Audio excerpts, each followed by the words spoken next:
മൂന്നാറിലെ സീപ്ലെയിൻ പദ്ധതിക്ക് ഒരു വർഷമാകാറായിട്ടും അനക്കമില്ല. മൂന്നാറിന്റെ വിനോദസഞ്ചാര മേഖലയുടെ വളർച്ചയ്ക്ക് ഏറെ മുതൽക്കൂട്ടാകുമെന്ന് പ്രഖ്യാപിച്ച സീപ്ലെയിൻ പദ്ധതി പരീക്ഷണ പറക്കൽ നടത്തി ഒരു വർഷമാകാറായിട്ടും തുടർ നടപടികളെടുക്കാതെ സർക്കാരും ബന്ധപ്പെട്ട വകുപ്പും പദ്ധതി യാഥാർത്ഥ്യമാക്കുന്നതിൽ ഇനിയും കാലതാമസം വരുത്തരുതെന്നാണ് ആവശ്യം. കഴിഞ്ഞ നവംബർ 11-നാണ് മാട്ടുപ്പെട്ടി അണക്കെട്ടിൽ ജില്ലയുടെ ചരിത്രത്തിലാദ്യമായി ജലവിമാനം ഇറങ്ങിയത്.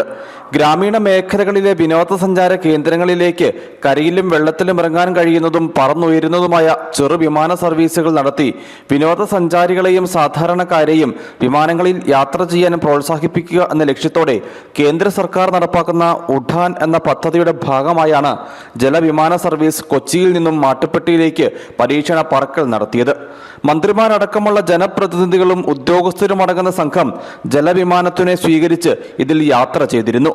മാട്ടുപ്പെട്ടിയിൽ നടന്ന സ്വീകരണ ചടങ്ങിൽ എന്ത് പ്രതിസന്ധികൾ ഉണ്ടായാലും അവ തരണം ചെയ്ത് പദ്ധതി നടപ്പാക്കുമെന്ന് മന്ത്രി റോഷി അഗസ്റ്റിൻ ഉൾപ്പെടെയുള്ള ജനപ്രതിനിധികൾ പ്രഖ്യാപിച്ചിരുന്നു.